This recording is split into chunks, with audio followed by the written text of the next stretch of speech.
कृष्णपाल सिंह जी। किसका? हाँ। सदगुरुदेव भगवान, आपके चरणों में दंडवत प्रणाम। महाराज जी, मैं जम्मू में कार्यरत हूँ। नित्य भजन क्रिया हेतु मुझे कार्यालय में झूठ बोलकर छुट्टी लेनी पड़ती है। क्या मैं अपराध कर रहा हूँ? छुट्टी क्यों लेनी पड़ती है? छुट्टी मीन्स जैसे 2-2:30 बजे मेरी छुट्टी हो जाती है। मैं केंद्रीय विद्यालय में टीचर हूँ, तो उसके बाद ऑफिशियल जो होते हैं वो 3-4-5 बजे तक काम करा लेते हैं। भैया, हर समय आपकी बुद्धि कार्यरत ही नहीं रहती। छुट्टी लेके भजन करना मुझे अच्छा नहीं लगता। उसी में भजन करके दिखाओ, बहादुर हो तो। विद्यार्थियों को पढ़ा रहे हैं तो भगवान विद्यार्थी रूप से हमारे सामने है। उनको मन से प्रणाम करो और जो विद्या पढ़ाओ उसे भगवत समर्पित करो। कार्यालय में जो भी काम कर रहे हो वो भगवान का कार्य कर रहे हो। ये सृष्टि भगवान की है, किसी ऑफिसर की नहीं है। आप भाव बदलिए, पहले वो कार्य कीजिए और वो भी भगवान को और जब आप भगवान के समर्पण की भावना रखेंगे तो उनका स्मरण रहेगा, उनकी कृपा से स्मरण रहेगा। आपको हर समय भजन करना, छुट्टी लेके नहीं, ये गलत बात है कि हमें समय मिले तो हम भजन करें। नहीं, हम जहाँ तैनात हैं, जिस सेवा में हैं, उसी में रहते हुए भजन करेंगे। भगवान आदेश कर रहे हैं अर्जुन को, युद्ध करो, साथ में मेरा स्मरण। मामुनिस्मर युद्ध च, मेरा स्मरण करते हुए युद्ध करो। तो आपका तो मास्टरी बहुत सरल कार्य है भाई। हर समय उपदेश ही तो आप नहीं देते रहते बच्चों को।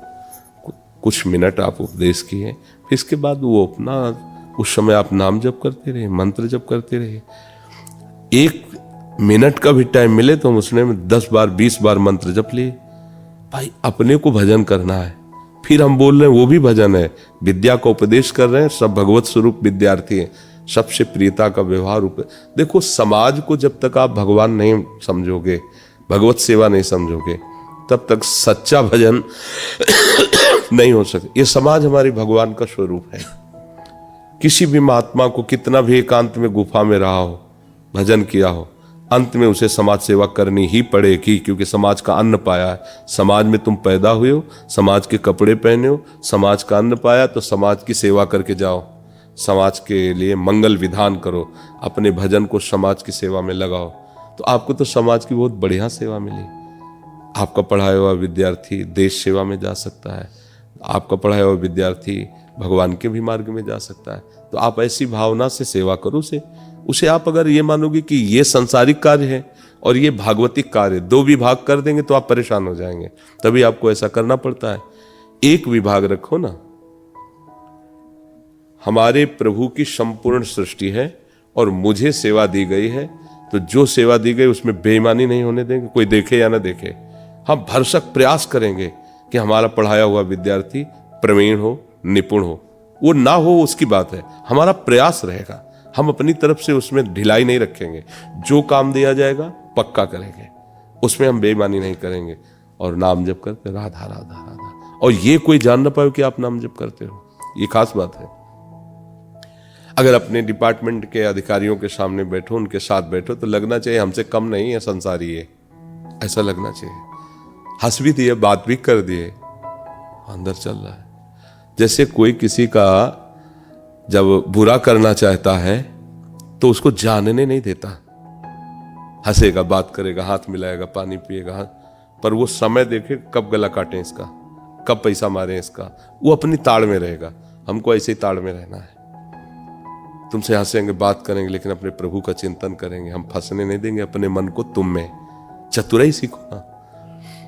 इस भजन शैली को बताया गया है जैसे एक स्त्री है, ब्याही हुई है संसार में किसी और पुरुष के साथ, और वो प्यार किसी और पुरुष को करती हो, उसे जार पुरुष कहते हैं।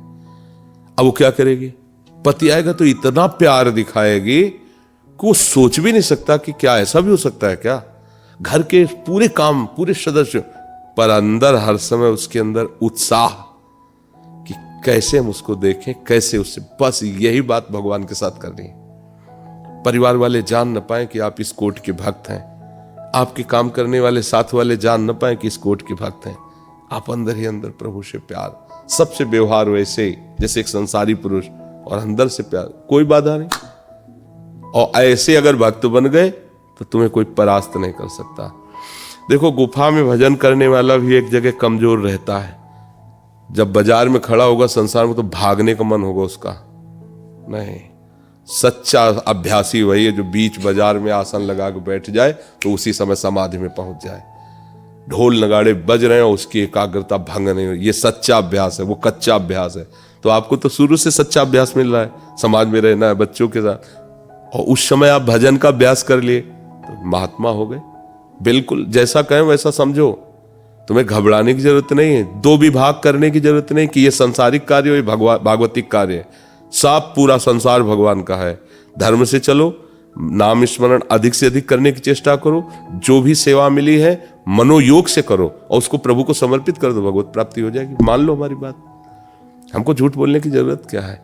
सदन जी फूल माला नहीं बेचते थे, मांस बेचते थे।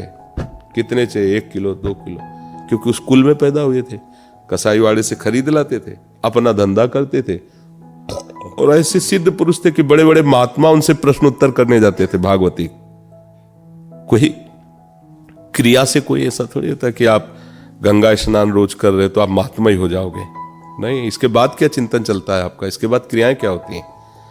आप संसार के कार्य, यही तो बड़े बड़े भूल गए इस बात में। रैदास जी को देख करके ना हो कठौता और वो सब तो लगता था कि, पर ऐसी सिद्धियां उनके अंदर, ऐसी महामहिम, बड़े बड़े योगी, बड़े बड़े त्यागी उनके सामने घुटने टेक दिए। अपना काम और भगवान नाम स्मरण, सब कुछ मिल जाएगा। भागने की जरूरत नहीं, आशीर्वाद मांगने की जरूरत नहीं। किसान हो, व्यापारी हो, जो कुछ, बस चतुराई यही है। माया का काम है कि प्रभु का स्मरण नहीं होने देगी, और भक्ति का काम है कि प्रभु का विस्मरण नहीं होने देगी। आप भक्त हो, बस उस दशा में आप प्रभु को याद कर लो तो आपको कोई परास्त नहीं कर सकता। पर याद करना है बड़ा कठिन। जब संसारिक कार्यों में लगोगे तो माया का कार्य भगवान की याद ना आने देना। देखो संसार में लगे हैं सब, और भक्ति का कार्य भगवान की याद न भूलने देना। अब आप भक्ति पक्ष में हैं तो माया पक्ष में जाना तो पड़ेगा ही। कबड्डी का जैसा खेल है, कबड्डी खेल में वो बोलता जाएगा, अगर बोलना बंद कर दिया, वहां फंस गया तो आउट, नहीं माना जाता। सांस न टूट ले पाए, जैसे बोलते कबड्डी कबड्डी, तो राधे श्याम राधे श्याम राधे श्याम राधे श्याम। संसार में जाओ, सब काम करो, पर ये भूलना मत, प्रविश नगर कीजिए सब काजा, हृदय राख कौशलपुर राजा। प्रभु का अब आपको कोई बाधा नहीं पहुंचा। हम लोग सोचते हैं कि ये सब काम निपट जाए या छुट्टी मिल जाए, आराम से बैठ के भजन करें। भजन नहीं होगा, चिंतन मन उधर ही लगा रहेगा, संसार का ये सब। बिल्कुल सच्चा उपासक वही है, सच्चा वीर वही है। जैसे आर्मी वालों को ना हर तरह की ट्रेनिंग दी जाती है, जंगल में कैसे रहना, पानी से कैसे निकलना है, आग से कैसे कूदना, कैसे दौड़ना, कैसे हर चीज। ऐसे ही तुम भगवत पार्षद पद में जा रहे हो। भगवत पार्षद पद है, हरिदास पद है। इसमें गाली भी, जूता भी, अपमान भी मुस्कुरा के सहना है। हर कष्ट को, शरीर पीड़ा में, भयानक कष्ट में, परिवार वाले साथ नहीं देते, परिस्थिति बिगड़ गई, खाने को भी नहीं, लेकिन वो अंदर से प्रसन्न है, राधा राधा राधा, बढ़ा चला जा रहा है। यह भगवत पार्षद पद की तरफ जाना। ये कोई साधारण पद है, भगवान का पार्षद है, भगवान का भक्त, भगवान का पार्षद। एक बार कुछ सीमाएं हैं, उनको क्रॉस कर जाओ, आगे बढ़ जाओ, तो हरि अपने भक्त को ऐसे रखते हैं, जहां जहां मेरा भक्त चरण रखे वहां वहां रखूं हाथ, पीछे पीछे मैं फिरूं, कभी न छाड़ूं साथ। सच्ची कहते हैं, कोई हम भगवान के पक्षपात की बात नहीं कहते। बचपन से बाबा जी हैं, तो हमें भगवान की अगर कृपा न मिली होती तो हमारा कुछ जिद्दी स्वभाव था। हम सबको कह देते कि भाई हाथ कुछ नहीं लगा, पूरा जीवन बर्बाद हो गया। आपको कहते हैं कि अगर करोड़ों अनंत माताएं मिलकर दुलार करें तो वैसा नहीं कर सकती जैसे मेरे प्रभु दुलार करते हैं। पर वो प्यार उसी को समझ में आएगा ना जिसको एक एक पाग उनका ऐसा कभी महसूस नहीं होता कि मैं प्रभु से बिलग हूं। हर समय उनका सानिध्य अनुभव होता है। ऐसे जैसे कैसे तुम्हें बताया नहीं कि आपके हजारों लोग लगे हुए हैं कि जरा सा कुछ हुआ तुरंत फोन हुआ, ऐसा हर चीज, हर बात, अंदर बाहर सब जगह, क्योंकि वो सर्वज्ञ है ना। तो लगता है देखो हमने ये बात किसी से तो नहीं कही थी, लेकिन इसकी आवश्यकता थी, देखो हो गया। देखो ये पीड़ा है, हमने किसी तो नहीं कहा, और तत्काल उसका निवारण का उपाय। अंतर बाहर, स्वप्न में भी भय नहीं सता पाता। जैसे कोई भयभीत स्वप्न भी आया ना, तो उसमें भी देखते हैं कि कोई ना कोई ऐसा आ जाता और बचा लेता। स्वप्न में भी भगवान क्या जो आश्रय लिए उसे भय नहीं होता। जागृत की तो बात, हाँ वो अपना ठोकने बजाने के लिए कुछ प्रतिकूलता बाहर दे देते हैं कि देखो तुम्हारा कितना दृढ़ आश्रय है हमारे प्रति। कोई गाली दिया, थप्पड़ मारा, अपमान हुआ, निंदा हुई, अब कैसे हो? अब भी अगर राधा राधा तो एक क्रॉस करो आगे, फिर देखो वो अनंत ब्रह्मांडों का स्वामी आपका स्वागत करने के लिए तैयार है। झूठ बोलने की क्या जरूरत है? प्रेम अंदर का विषय, बाहरी नहीं, बात समझो। और भगवान ढाई आखर प्रेम के पढ़े सो पंडित होए। भजन प्रेम है, प्रेम में भजन से भगवान रिश्ते हैं। जब आप चतुराई से भजन करोगे तो आनंद आ जाए। रामय भजे थे चतुर नर। देखो ये पंक्ति बताए, आप लोग पढ़िए, आप शुरू। कोई प्रश्न कि हाँ इसका ऐसा उत्तर, न माला न बाहरी कोई। आप देखो कितनी जल्दी आपका भजन आगे बढ़ता है। और आप जब ये कि ये बंद हो तब भजन, तो जब भजन में जाओगे तो मन दूसरा प्रोग्राम चालू कर देगा संसार का। ऐसा थोड़ी, इतने सिद्ध तो हो नहीं गए जहां चाहो वहां मन को एकदम नियत मानसा वहीं लगा दिया, हिल नहीं सकता, ऐसा तो है नहीं। तो फिर जब इधर बैठोगे छुट्टी लेकर के तो वो अपना कार्यक्रम शुरू कर देगा, तो भजन तो अधूरा ही रहा ना। वो इधर भजन अधूरा नहीं होगा क्योंकि आप मन को सांसारिक सेवा दे रहे हो, वो करना चाहता है भजन। अब वो चुरा के जो भजन करेगा वो सच्चा भजन होगा, समझ रहे? हमें सावधानी रखनी। भजन कोई ऐसा चीज नहीं है कि जाओ गुफा में बैठ जाओ एकांत कमरे में, यह अनुभव की बात कहते हैं। भजन हृदय का विषय और कहीं भी किया जा सकता है, कभी भी किया जा सकता है। भजन प्यार है, भजन अंदर का प्यार है प्रभु का। तो हम प्रभु को तो जानते नहीं, तो गुरु जी ने जो नाम दिया है हम उसी को बार बार, उसी से सब बन जाएगा।